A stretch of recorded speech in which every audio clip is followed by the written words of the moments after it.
so hopefully you guys, I will be loud enough. If I'm not loud enough, I don't like microphones. I feel like I'm strapped down You are strapped down. into a certain place. So I'm Mike Merrill. I'm the, I don't know what I am today. I'm the lead Arkouda developer, and I work with a group of data scientists in the DoD, and Bob back here is the team lead of our group. So back in December, we've been faced for a while with people trying to give us 10, 20, 30, 40 terabytes a month of data to analyze. And so we have a group of about 4 or 5 people, and we're trying to get this work done, right? So back in December, so what I'm going to show you today really isn't anything new. There's been other projects over the years. I think the first time I saw a package like this was in the 80s, right? So what we're trying to do is enable from one execution context into another, the execution of very, very large scale computations, but pretty simple computations. So why do we want to do this? Well, to a data scientist, Python is the new Bash, right? It's what they use to integrate all their activities in and basically schedule out their workflows or basically manage their workflows. And they do that in a Jupyter notebook, typically. So we have analyses that if you try to sample the data, like you're looking for rare events or something like that, if you try to sample the data and then do your analysis on a laptop or something, you won't find what you're looking for, right? I mean, there's a probability you will, but there's some probability you won't. If I have to sample the data down by 100x or something because I can't look at it all, I run the risk of losing the features that I would actually like to see. So we also want to enable data scientists with tools that they know. Right?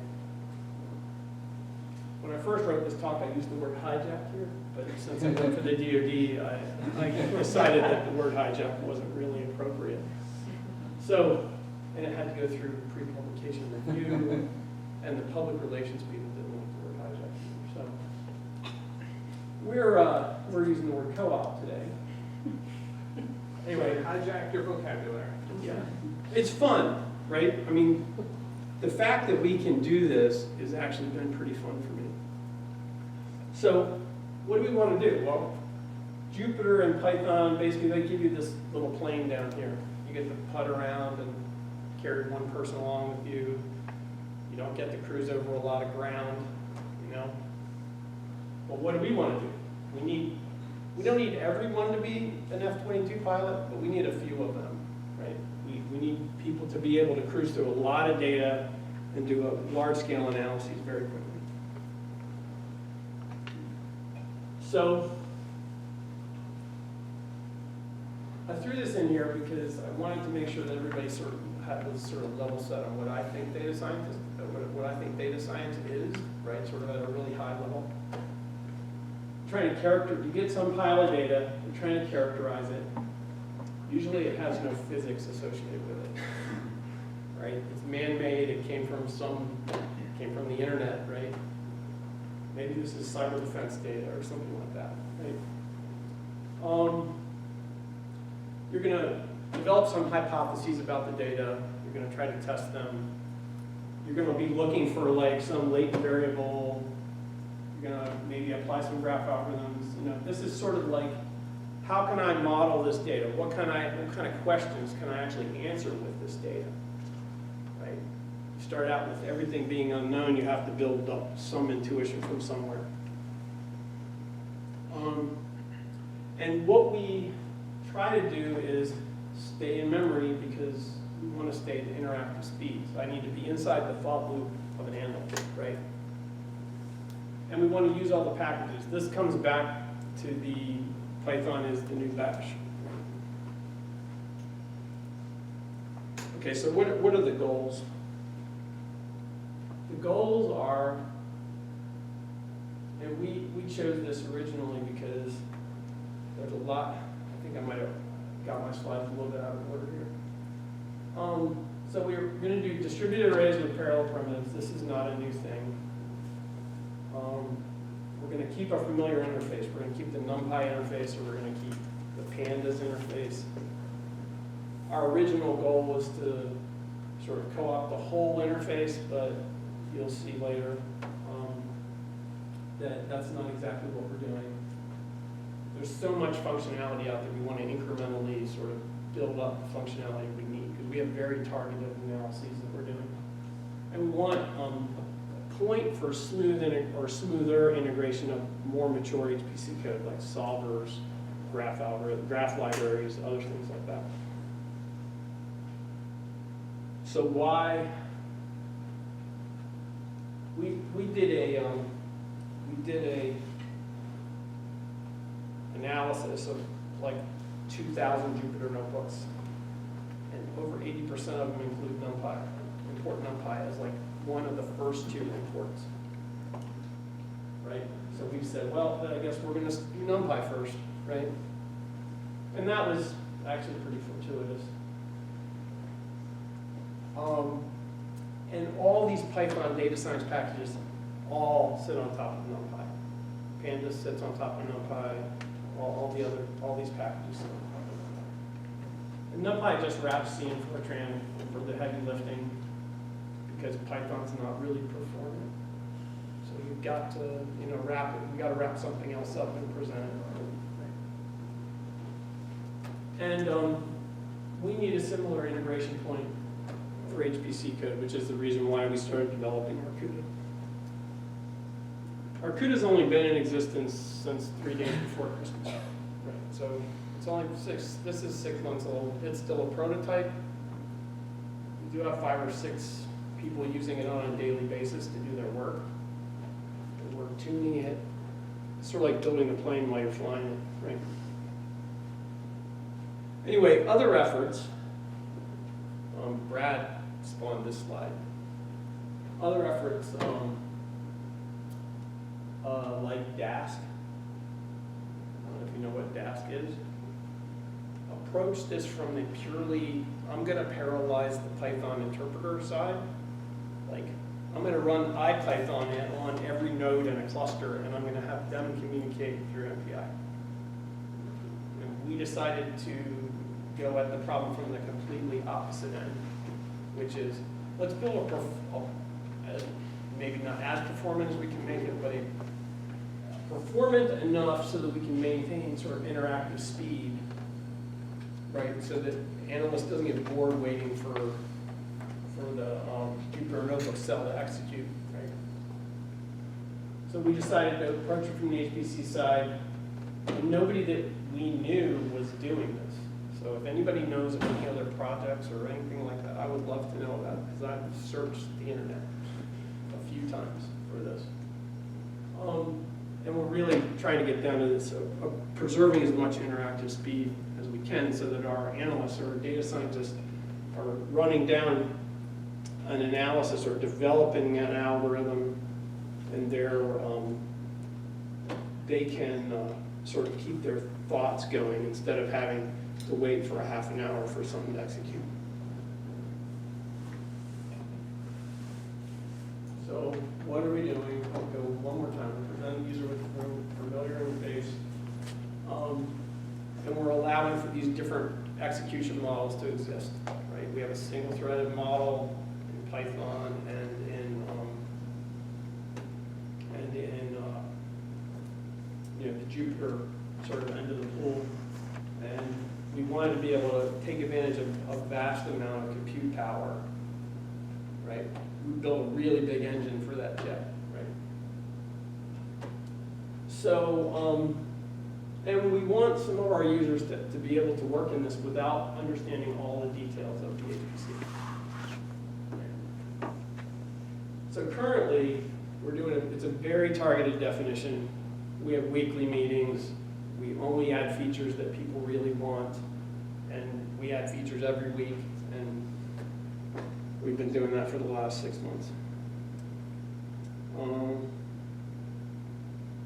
Let's see. Okay, so this is a very high level, sort of like a human interacts with the, this is a Jupyter notebook, really simple one. And then there's a 0MQ socket that attaches to the server running on your supercomputer or whatever, your cluster. The server does run on my laptop, and it also runs on a 300 node Cray, right? So there are certain performance things we can't test out until we move the code to the 300 node Cray, but we have a 32 node cluster also that we run on InfiniBand, so we sort of do three-way testing. We run on a laptop, we run on an InfiniBand cluster, and we run on a Cray.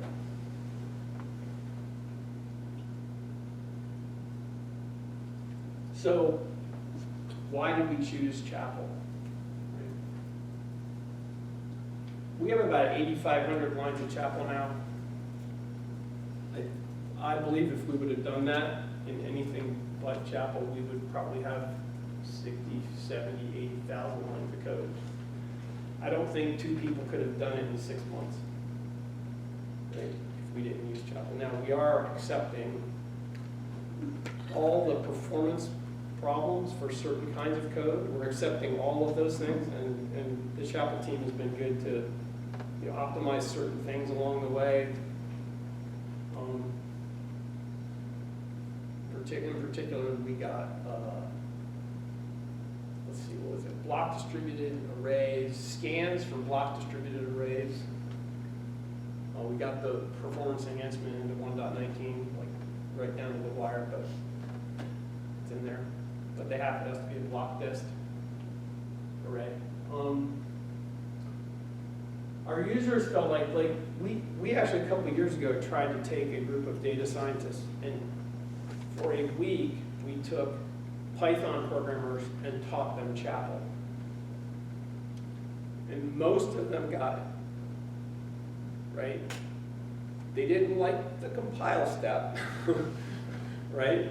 But most of them got it, right? So we were trying to teach them a workflow where they used Chapel, and we developed some Chapel code in a cell in a Jupyter notebook. We developed some various other things, but we got down to it and we're like, well, we got really large arrays. We want to go through a lot of data. Let's just build this back end, basically. Right? So we've got great, in my opinion, these are all my opinions, right? We got sort of the most Pythonic, if that's a word, of all the statically typed languages that I know of. We have great support for arrays, sync and atomic variables. I love to program with them, right? This is not, as a matter of fact, I've been programming with sync and atomic variables effectively since the T3D. So that's 1994. I was an inaugural user of UPC, or AC, which was a contributor to UPC. Anyway, back in the days when I was in graduate school. The same code runs everywhere. So I could, if we have enough time, I could run a quick demo on my laptop and you guys could see it run. Otherwise, we could do something later. If you're interested in seeing it run, I could probably fire it up on our 32 node cluster and we could do that later. So here's a screenshot. I don't know if everybody can read this. I could zoom it if you can read it or not, but you import Arkouda as AK, just like you import NumPy as NP in a lot of these things. Then you say, well, there's a variable in there there's a module level variable called V, which is the verbosity flag. You set it to false because I don't want it to print all the messages. It's mostly in a debug mode these days. You say ak.connect, you say server name and a port name. It defaults to localhost and port. And I owe your 0MQ page. I copied 555 as the port number, and it's grown a life of its own. You would think that this was the favorite port, but everybody wants 555 now. when it connects, it prints out the version of 0MQ that you use to connect with, because we've tested with a couple different versions and we're still trying to nail that down. And then this is the port server, or the protocol port server string. That's what gets passed to 0MQ. And then you go down here and you say, well, you say ak.arange. Well, arange is a NumPy function, right? Arange basically creates an array that goes from 0 to n stepping by 1. Actually, 0 to n minus 1 stepping by 1. And since this ran on my laptop when I took the screenshot, it was only 10 to the 8th long. We've done arrays with that function that were 10 to the 12th long, just for a stunt to see if we could do it. It's about 8 terabytes in one array. So this notebook's going to run up to 32 terabytes or something. So we know that it works. So anyway, you create an array A and array B. These are Python objects, and you can say C equals A plus B is blah, blah, blah. And then down here, we're checking the result. If you pull back the covers, and you set the verbosity flag equals true, it starts printing all the messages that you sent back and forth between you and the server, right? Down here, here's an interesting one. I ran this notebook a couple times, and what happens is Python takes care of garbage collection and sends delete messages to the server to say, get rid of this object, get rid of that object. Binop VV is a binary operator with a vector, it's a plus, and those are two handles in the server, right? So it's sort of like, the message is sort of like an assembly, okay. So implementation details, everything was pretty straightforward except for multi-type symbol table, which Brad and I worked on for like 3 weeks or something. There's select constructs everywhere because you need them, right? To figure out, you have to figure out the types and then do the operator. We don't need generic fields anymore, but I still want this last bullet, which is like, I like to be able to write types down, and this is something that's kind of hard in Chapel right now. You can say function.type, get the type of that function, but like I have a hard time constructing types in my head. It's not like C or C++. Okay, let's go. Okay, Python handles scoping, reference counting, and garbage collection. We have a flat symbol table in, we don't do any of that in the server. Python already has all that machinery built for you. Let's see, I'm going to wrap up here. We do HDF5. We had 2 people working on the code. We do HDF5 IO right now. We have a process for converting CSV into HDF5. We look at this. We're getting to the point where we want to start integrating other libraries into Arkouda. And we look at it as like an integration point potentially for Python 3 and actually other people's libraries. We can create a message for whatever, right now. So anything you can link in the chapel, basically. What are future possibilities? We need better dataset IO, more pandas functionality. We would like to get to the point where we get multi-user, maybe even some sort of interpretable language we can send to the server to actually do some things, right?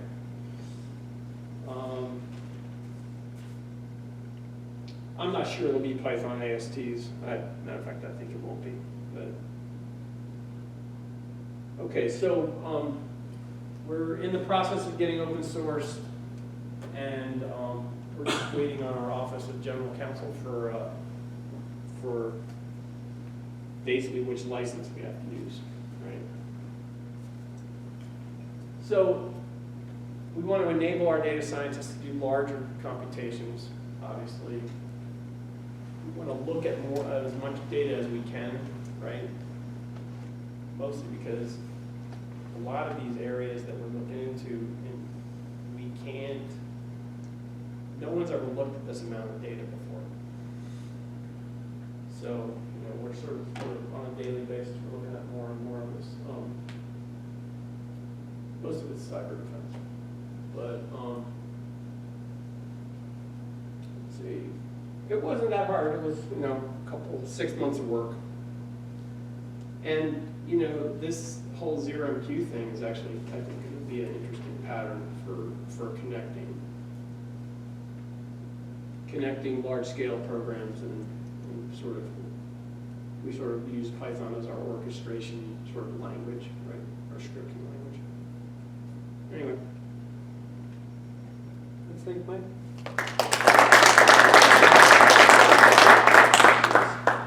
So I think we have a break that starts in 5 minutes, but I thought maybe we could let Mike do some Q&A if people have questions.